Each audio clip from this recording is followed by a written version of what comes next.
Rabbi syrah li sadri wahlul 'uqdatam min lisani yafqahu qawli.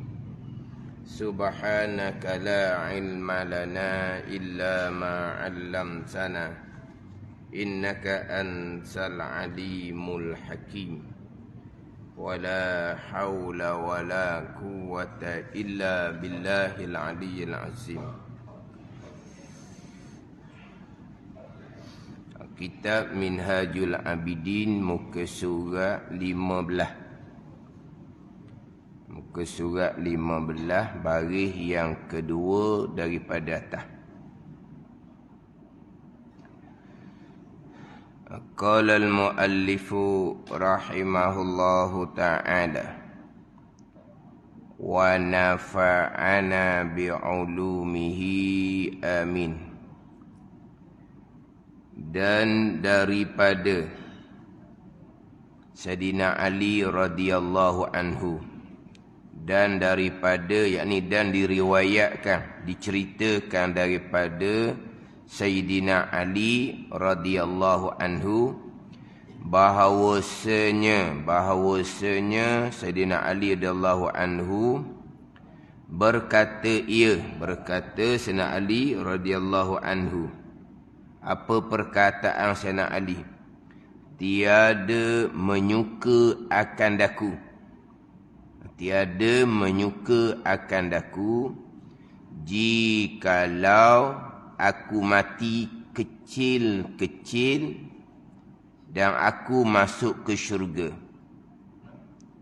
Dan jikalau aku besar, maka aku mengenal akan Tuhanku. Yakni yang menyukakan akan daku akan Sayyidina Ali radhiyallahu anhu, bahawa dibesarkan akan daku akan Sayyidina Ali radhiyallahu anhu mengenal akan Tuhanku. Maka yang terlebih mengenal manusia, kata je. Maka yang terlebih mengenal tu, itu bukan perkataan Sayyidina Ali radhiyallahu anhu. Tiada menyuka akan daku jikalau aku mati kecil-kecil dan aku masuk ke syurga. Dan jikalau aku besar, maka aku mengenal akan Tuhanku. Yakni yang menyukakan akan daku bahawa dibesarkan akan daku mengenal akan Tuhanku. Jadi nak menceritakan bahawa besarnya berkaitan dengan mengenal akan Allah Subhanahu wa ta'ala. Yang mana kata Sayyidina Ali radhiyallahu anhu, mati kecil masuk syurgalah. Budak yang mati belum baligh, kita maklumlah dia akan dimasukkan ke syurga, menjadi khaddam dalam syurga, walaupun yang mati belum balik itu anak orang kafir sekalipun atau panggil muktamad, akan ke syurga. Yang mati belum balik ni bukan hanya ke syurga, bahkan dapat memberi syafaat kepada ibu bapaknya yang mati dalam iman. Dapat memberi syafaat kepada ibu bapaknya yang mati dalam iman. Ini kedudukan mati masa kecil. Tapi kata Sayyidina Ali karramallahu wajhah, dia biasa didoakan dengan karramallahu wajhah. Dalam terjemahan ni radhiyallahu anhu, dalam minhaj asah Arab ni, wa an aliyin karramallahu wajhah. Doa dengan karramallahu wajhah. Sebab Sayyidina Ali ni tidak pernah menyembah berhala. Tidak pernah menyembah berhala. Dan tidak pernah menyembah berhala ni bukan hanya Sayyidina Ali karramallahu wajhah. Bahkan Sayyidina Abu Bakar radhiyallahu anhu pun tidak pernah menyembah berhala daripada kecil lagi. Tidak pernah menyembah berhala daripada kecil lagi. Cuma Sayyidina Abu Bakar radhiyallahu anhu didoakan dengan radhiyallahu anhu tidak didoakan dengan karramallahu wajhah, sebab walaupun Sayyidina Abu Bakar radhiyallahu anhu tidak pernah menyembah berhala, tetapi Sayyidina Abu Bakar radhiyallahu anhu masuk Islam tu besar dah. Sayyidina Ali karramallahu wajhah masuk Islam kecil-kecil lagi, budak-budak lagi. Sebab tu didoakan dengan karramallahu wajhah. Dia Sayyidina Ali tak pernah sembah berhala. Dan diriwayatkan, diceritakan bahawa Sayyidina Abu Bakar radhiyallahu anhu pun tidak pernah menyembah berhala. Tapi bezanya Sayyidina Abu Bakar radhiyallahu anhu masuk Islam di besar dah. Sayyidina Ali karramallahu wajhah masuk Islam daripada kecil. Nanti didoakan dengan karramallahu wajhah. Jadi kalaulah mati kecil ni akan dapat bagi syafaat pada ibu bapa dia. Tapi kata Sayyidina Ali karramallahu wajhah, kalau mati kecil tanpa mengenal Allah, dimasukkan ke syurga, tidak menyukakan akadaku, melainkan Allah Ta'ala mati aku dalam keadaan besar, dalam keadaan aku mengenal akan Allah Subhanahu Wa Ta'ala. Itulah yang lebih menyukakan akan aku, kata Sayyidina Ali karramallahu wajhah. Ini nak menceritakan kelebihan ilmu tauhid. Nak menceritakan kelebihan ilmu tauhid yang mana Imam Ghazali bicara berkaitan dengan manfaat ilmu. Manfaat ilmu yang mana sangat berhajat kepada ilmu, kerana dibina di asas segala pekerjaan ibadah sekaliannya. Dibina di asas atas ilmu. Istimewa lebih-lebih lagi ilmu tauhid dan ilmu sir, yakni ilmu tasawuf. Imam Ghazali cerita berkaitan dengan manfaat ilmu. Dalam kitab Minhajul Abidin ni, di akabah yang pertama, pembicaraan berkaitan dengan ilmu. Imam Ghazali mulai dengan ilmu dan ibadah. Dua ni tak cerah tanggal. Ilmu dan ibadah diumpamakan dengan dua permata. Dua perkara yang paling mahal. Ilmu dan ibadah. Imam Ghazali menyatakan bahawa jangan duduk sibuk, jangan duduk berbimbang, melainkan jangan lari dua-dua ni. Ilmu dan ibadah. Kehidupan kita ilmu dan ibadah. Kita bekerja, cari nafkah keluarga.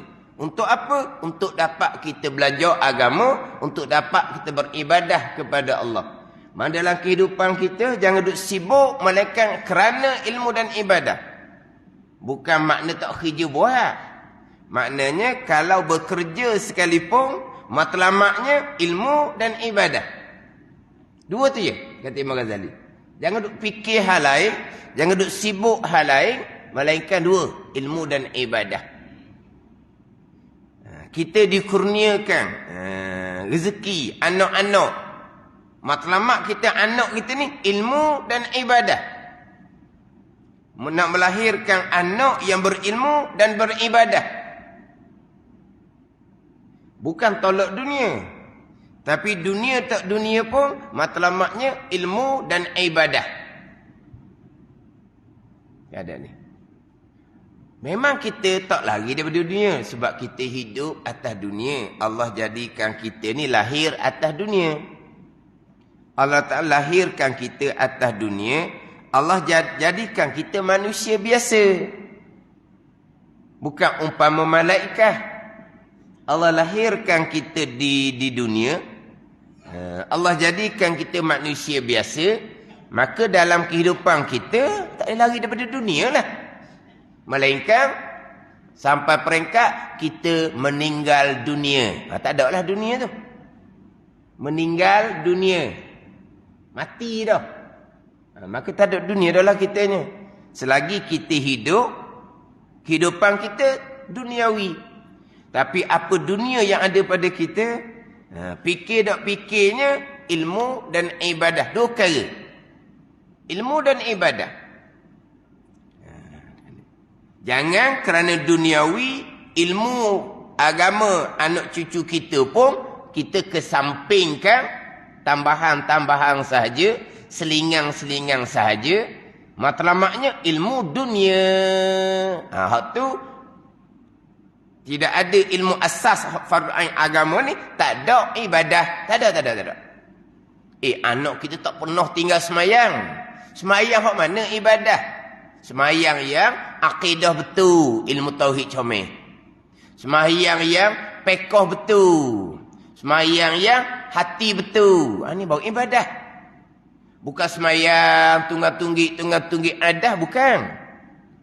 Kenapa jadi semayang ni bukan ibadah? Sebab tidak letak matlamat kehidupannya ilmu dan ibadah. Dua permata Mazali kata. Apa kerjaan sekalipun, matlamatnya ilmu dan ibadah. Tapi ilmu dikesampingkan, ilmu permulaan. Tak ada ilmu, tidak ada ibadah.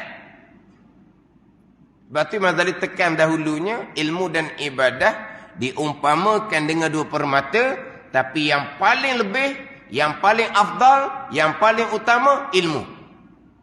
Yang wajib didahulukan, ilmu. Ada ni? Sebab ilmu tanpa ibadah tetap dipanggil ilmu tetapi tidak bermanfaat.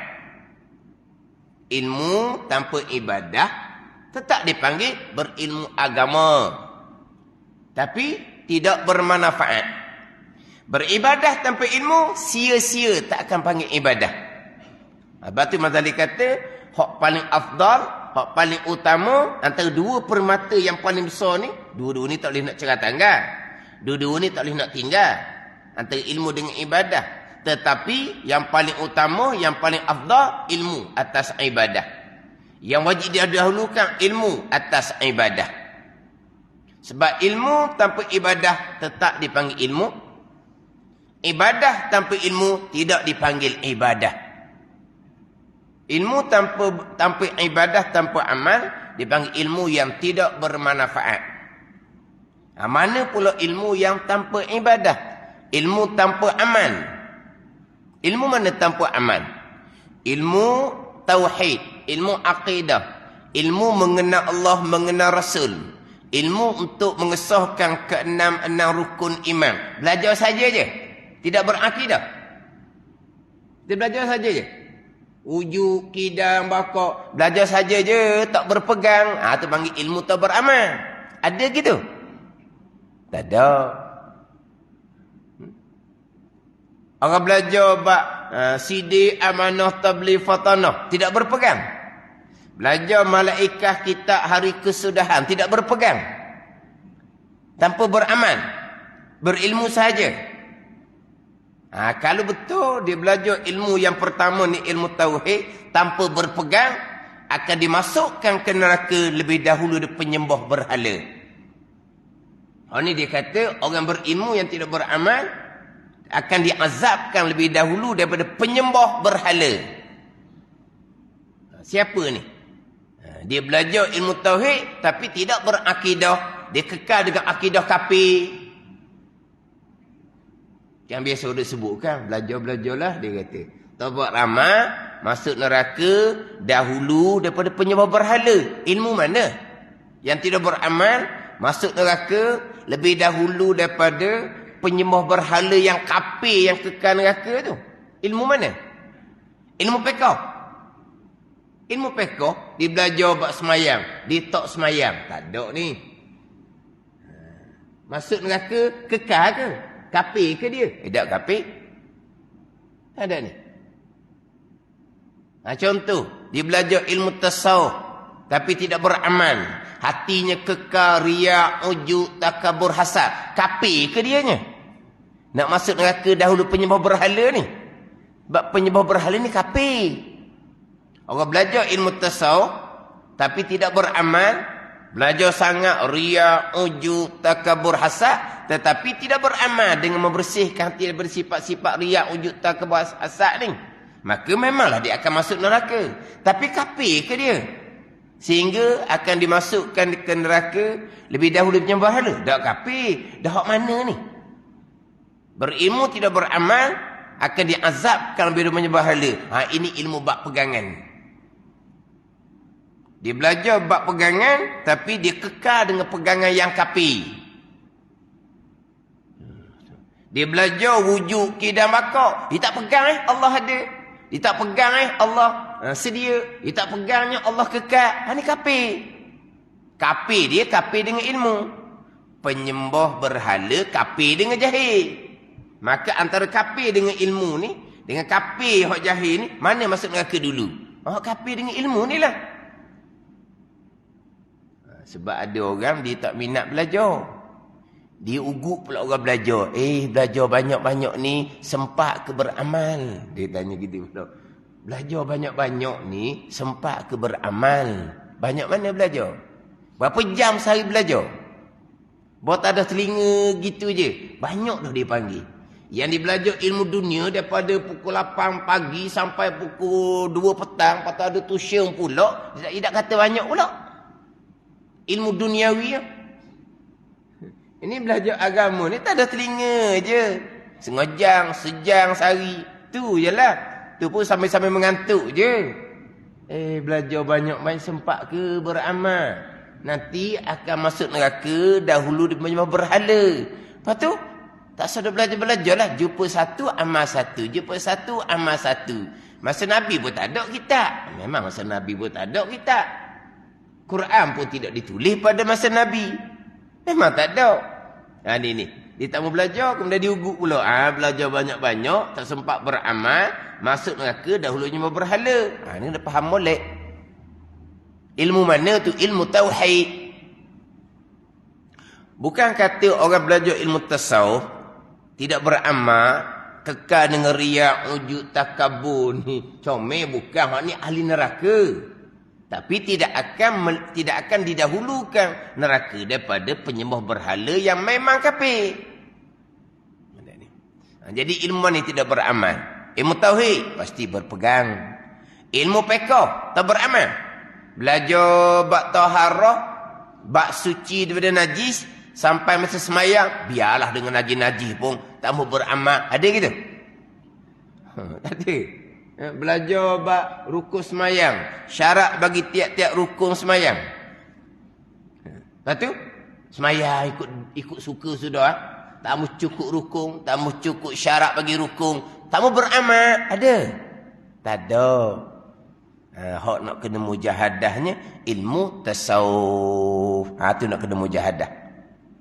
Ilmu tauhid pasti berpegang. Ilmu fiqh pasti beramal.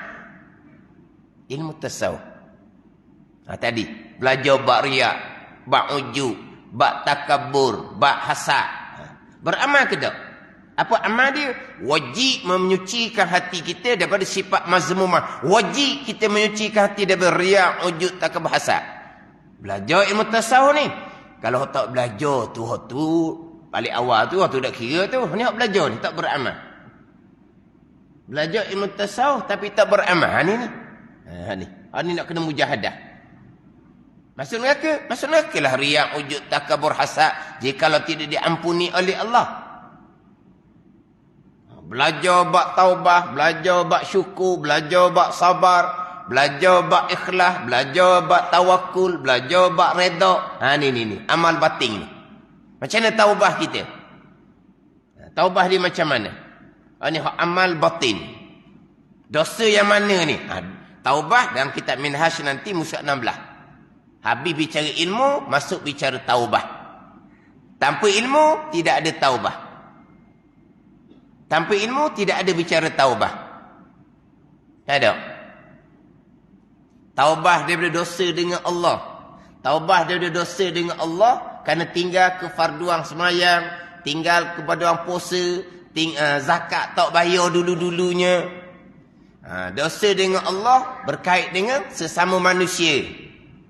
Dosa dengan Allah berkait dengan sesama manusia. Ada dosa bahagian agama, ada dosa bahagian harta, bahagian diri, bahagian kehormatan, bahagian maruah. Ni ada 5 pula ni. Ni kena belajar molek ni.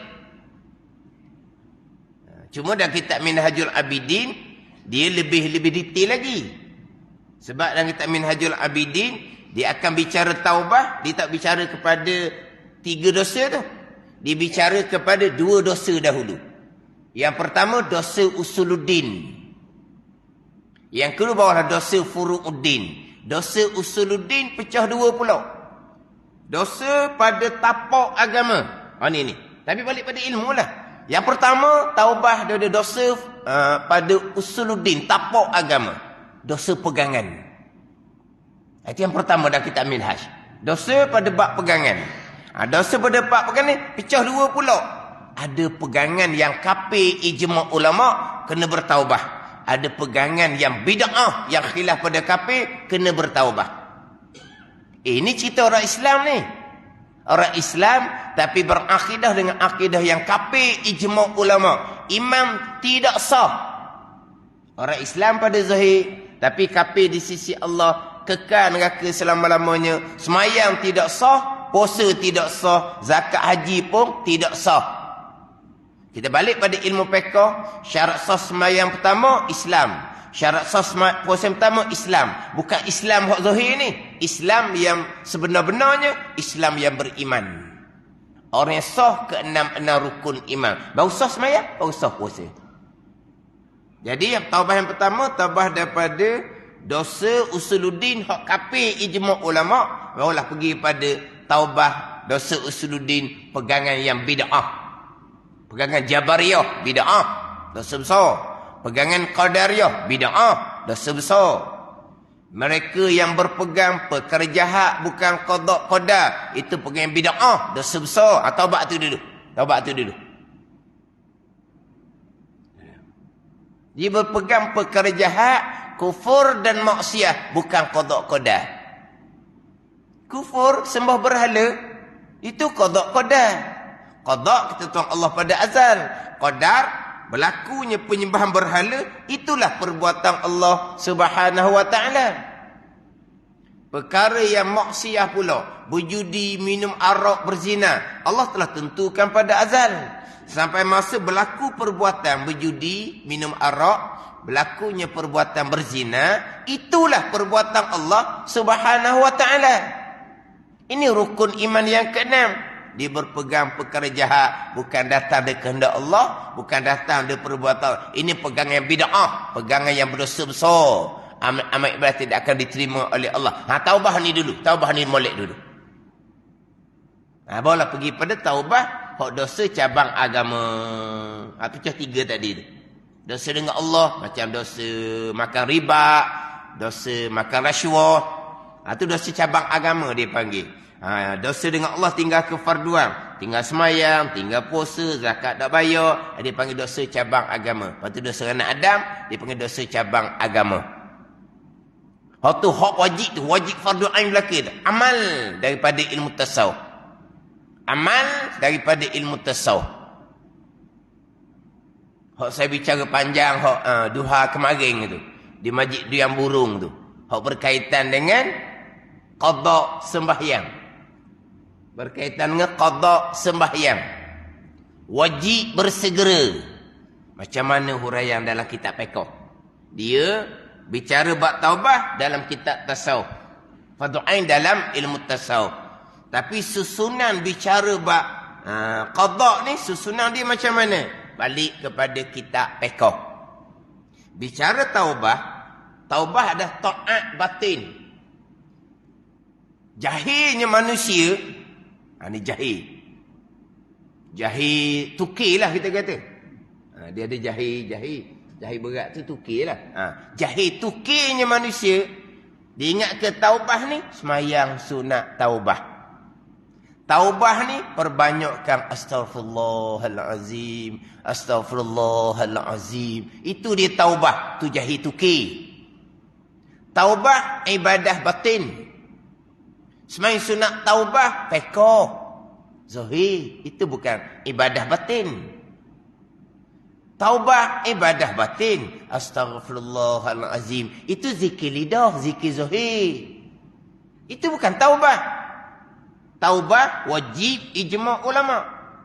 Semayang sunat taubah, wajib. Soalan tu pelik dah. Semayang, sunat, taubah, wajib. Nak jawab budak mana? Dah soalan pelik dah.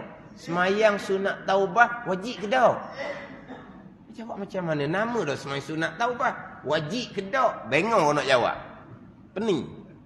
Oh, sunat ah. Taubat wajib. Semayang sunat, taubat, sunat. Itu bukan rukun taubah. Perbanyakkan istighfar, sunat. Tidak dinafikan ni, bukan menafikan semayang sunat taubah, bukan menafikan sunat perbanyakkan istighfar, tapi itu bukan rukun taubah. Macam mana saya nak bertaubah? Semayang sunat taubah. Macam mana saya nak bertaubah? Perbanyakkan istighfar. Orang ajar tu jahit tuki. Ada. Apa tu taubah? Balik pada ilmu. Mulut astaghfirullahalazim, tapi kekal jahil fardu ain tauhid pekot tasawuf dah sebesar. Kekal akidah salah dah sebesar. Kekal semai puasa tidak melekat kasyak rukun dah sebesar. Kekal riya ujub takabur hasad dah sebesar. Mulut astaghfirullahalazim itu dipanggil orang yang kal mustahzi'i bi rabbi, orang yang memperolok-olokkan dengan Tuhan. Astagfirullah, ampunilah, minta ampun dengan Allah. Lepas tu, macam mana ilmu fardu ain? Belajar ke tak? Tak, dah sebesar. Permain-main orang panggil.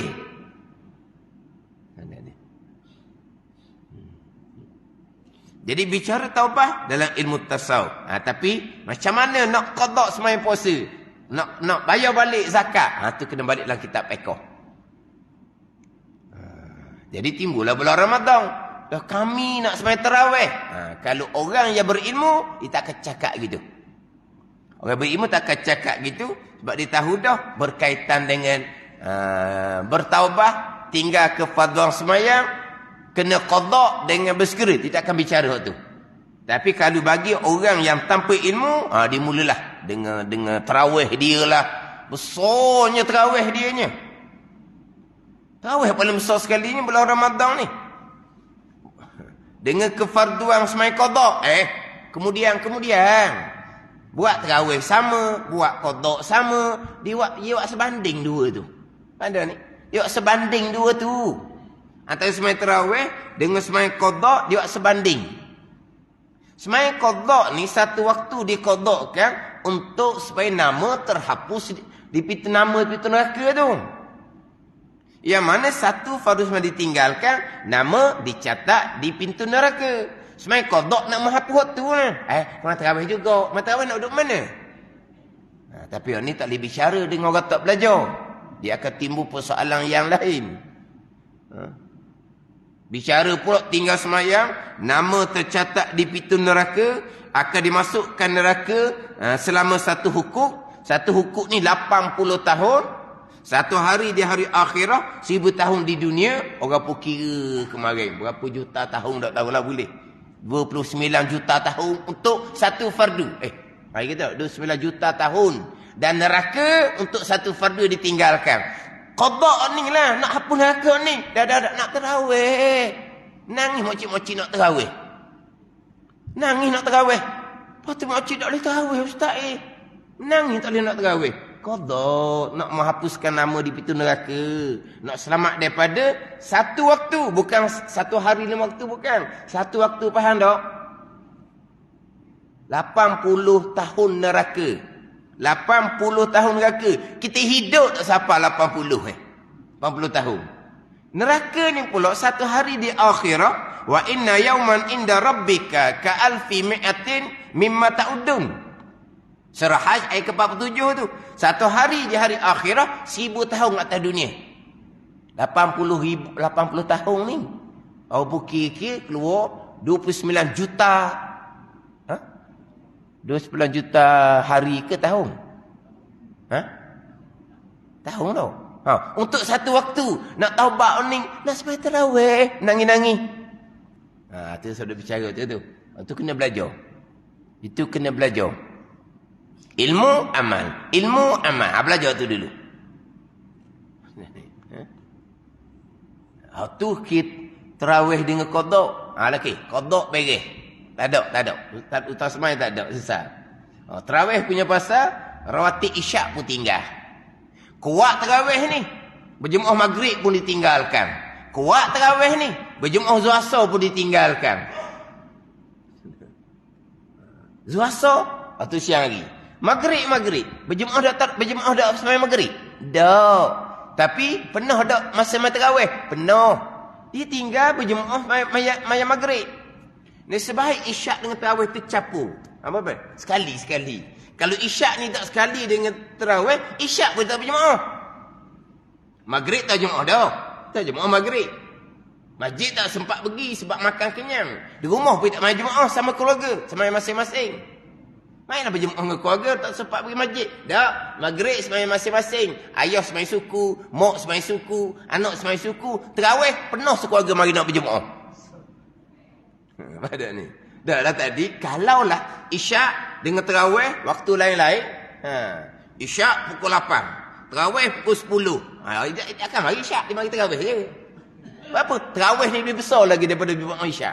Tapi oleh kerana tarawih dengan isyak ni sekali, jadi berjemaah isyak ni gak jadi sekali ya. Tapi penting tak berjemaah. Kalau penting maghrib berjemaah ke dak? Tu ada ni.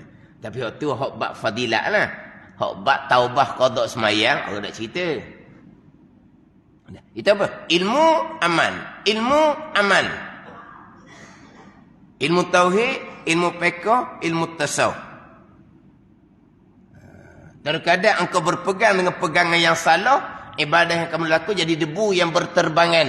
Tuhan tak akan terima. Terkadang Mazali kata, kamu semayang, kamu berpuasa berpuluh-puluh tahun. Tapi taharah kamu tak betul, semayang kamu tak betul, puasa kamu tak betul. Dan kamu tidak menyedari. Tak belajar ilmu faqih fiqh. Tak belajar pula ilmu faqih tasawuf. Rajin semayang sunat. Rajin baca Quran. Rajin berzikir. Rajin beriktikaf. Tetapi mengakali dosa besar, riak, ujub, takabur, hasad yang mewajibkan neraka jika tidak diampuni. Bayangkan, rajin sembahyang sunat. Ramadan lah. Rajin sembahyang tarawih. Rajin baca Quran.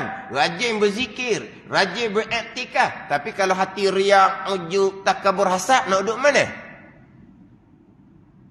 Perkara sunat rajin dikerjakan. Di masa yang sama, yang dosa besar, yang haram, yang dosa besar dikekalkan. Mungkin kita tak pernah jumpa. Rajin sembahyang tarawih. Rajin baca Quran. Tapi rajin minum arak. Tak pernah jumpa gitu. Dah, kalau ada gitu, kita kata gila lah. Dah, rajin main tarawih.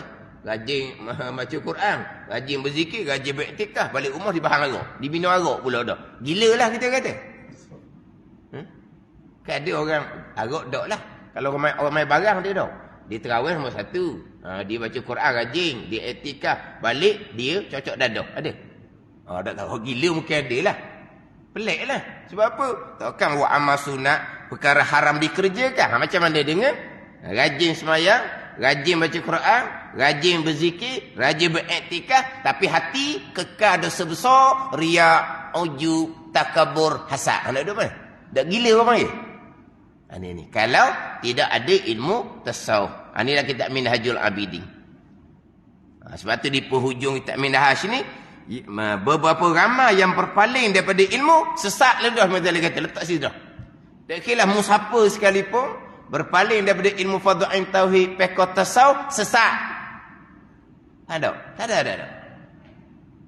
Orang berpaling daripada ilmu fardhu-ain ni manis-manis je. Orang masuk dalam masjid untuk belajar ilmu fardhu-ain, dia turun masjid balik ke rumah. Manis-manis je. Mungkin dia bulu mata dengan orang belajar fardhu-ain, dia tak sedar. Orang belajar fardhu-ain bulu mata dengan dia. Tua-tua belajarlah fardhu-ain nak lagi mana?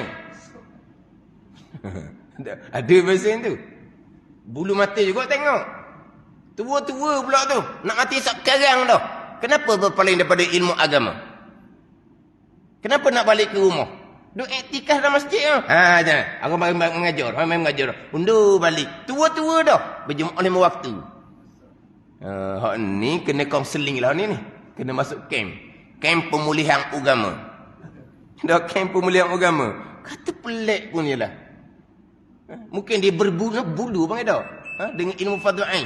Ingat baik, satu perkara kita meninggalkan kewajipan. Tinggal kewajipan semayang. Tinggal kewajipan puasa. Dosa yang amat besar. Sampai satu peringkat, hati tidak suka kepada semayang puasa. Tanda ni? Yang pertama, mula-mula dia tidak semayang, dia tidak puasa. Tapi hati lama-lama hati dia macam mana? Tengok orang semayang. Semayang. Boleh apa semayang? Susah macam tu lah jugaknya. Tak ada boleh gapa pun nampak semayangnya. Hidup susah je. Lama-lama dia akan berasa tak suka pada kewajipan semayang. Puasa kita nak kerja buat ni. Mana boleh puasa? Dia tak puasa satu dosa besar. Tetap dah. Akhir hati dia akan engkar kepada kewajipan puasa. Ni batal, ada benda dah. Sama juga. Dia tak belajar ilmu fardhu ain, dosa besar. Dia tak belajar ilmu fardhu ain, dosa besar. Akhirnya akan timbul di hati dia. Tengok orang belajar tu. Belajar. Baik aku pandai dah. Ni. Lama-lama pandai ni. Dia tinggal semayang, tinggal puasa satu peringkat. Dosa besar. Hati dia macam lama-lama. Dengan semayang puasa. Sama juga. Orang yang mengekali jahil fardhu ain ni. Hati dia lama-lama. Dah. Bulu tak berkenang dengan kelas ilmu fardhu ain. Sebab tu dia mani-mani. Orang masuk masjid. Nak bawa kitab baca fardhu ain. Dia turun mani-mani. Dia senyum. Dia rasa macam hebat je dianya.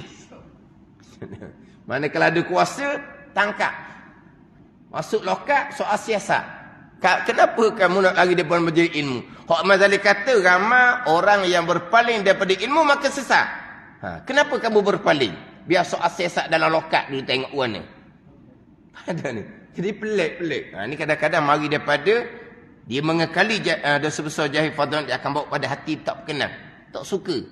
Sebut kata belajar, kata kat orang lah. Kalau ikut pada belajar, dia kata, habis orang ni akidah salah neraka, memang akidah salah neraka. Semayang tak sah neraka, memang semayang tak sah neraka. Riak, ujud, takabur, hasad neraka, memanglah neraka kalau tak diampuni oleh Allah. Nak duduk mana lagi? Jadi tak suka dengar ni. Dia suka dengar, fadilat ni banyak mana. Hak ni buat amal sunat banyak mana boleh. Hak ni amal sunat banyak mana boleh. Fadilatnya kok mana? Kalau fardhu ain tauhid, fiqh, tasawuf, belajar, hak macam dia kata sesat tu, tak ada fadilatnya, sesat. Kalau timbul pula bab sembahyang sunat tarawih, lagilah nak marah. Marahlah. Allah kita nak sembahyang tarawih disuruh qada. Mulalah nak perang dengan sembahyang qada. Tarawih nak perang sembahyang qada. Ni kata jadi tukih. Tapi ni tak boleh cerita ni, melainkan balik pada ilmu. Tak boleh cerita, melainkan balik kepada ilmu. Kalau tak balik pada ilmu, dia akan jadi pelik. Kita buat ibadah sembahyang sunat tarawih. Suruh sembahyang qada, hak wajib pak mazhab tu wajib qada. Nanti macam mana kita takut akan Allah. Kemudian kita ni zikrul maut, sifat mahmudah, ingat akan mati. Kita mati bila-bila masa. Kita boleh ke nak sambil-sambil. Nantilah qada lepas habis tarawih, nanti malam saya qada, esok saya qada. Itu orang panjang angan-angan. Orang yang tidak ingat akan mati. Dia tahu dah dia mati lambat lagi. Hutang dia banyak pun menghadap Allah Ta'ala, tak apa. Sebab dia lambat lagi mati. Ke mana ni? Ini kata jahil tuki. Tapi kau ke mana? Balik pada ilmu. Ada ni. Ilmu fardhu ain tauhid, fiqh, tasawuf. Ramai orang berpaling daripada ilmu, maka sesat. Itu kata Imam Ghazali rahimahullah. Nak cerita pula, apa dia manfaat ilmu? Manfaat ilmunya, amat berhajah hamba pada ilmu kerana dibina di asas amal ibadah sekaliannya atas ilmu istimewa, ilmu tauhid dan ilmu sir, ilmu tasawuf. Bukan meninggalkan ilmu fiqh. Ilmu fiqh mudah sebab dia zahir. Ilmu tauhid nombor 1, ilmu tasawuf nombor 3. Ilmu tasawuf saya sebut tadi tu. Berilmu, beramal kena mujahadah. Beramal kena mujahadah. Ilmu, amal diumpamakan dengan dua permata. Imam Ghazali datanglah cerita kebesaran ilmu tauhid. Ini cerita kebesaran ilmu tauhid. Dicerita berkaitan dengan hadis yang terdahulunya, cerita akan mengenal akan kebesaran Allah Subhanahu wa taala dan mengenal akan sempurna kekuasaan Allah Subhanahu wa taala atas tiap-tiap sesuatu, bahawa semua yang berlaku datang daripada perbuatan Allah Subhanahu wa taala, keesaan pada perbuatan. Nak cerita pula ni sampai kepada Sayyidina Ali karamanya, kalau mati kecil tanpa mengenal Allah, aku tak suka. Aku sukanya mati besar dan kerana mengenal Allah, akan ke syurga Allah Subhanahu wa taala. Walau kalau kita kata, kalau mati budak sedap, tak ada kiraan. Mati budak tak ada kiraan, tak ada catatan. Tidak ada persoalan barzah. Betul orang mati budak, talqin lah. Tak talqin buat apa? Rajinnya talqin ni ada ulama kata sunat, ada ulama kata tak sunat. Tapi rajinnya talqin, mati budak pun talqin juga. Talqin buat apa? Bukan laki tak tanya dia. Bukan laki tak tanya, hak mati belum balik. Tanya apa? Dia tak ada dosa pahala. Nak tanya apa? Nak talqin buat apa? Ni. Dia tak akan menerima catatan amalan. Dia tidak ada hisab. Dia tidak ada mizan. Dia akan direct ke syurga Allah Subhanahu wa ta'ala. Tiba-tiba sanak dia kata, tak suka gitu. Mati kecil, masuk syurga. Tanpa mengenal Allah, tak suka.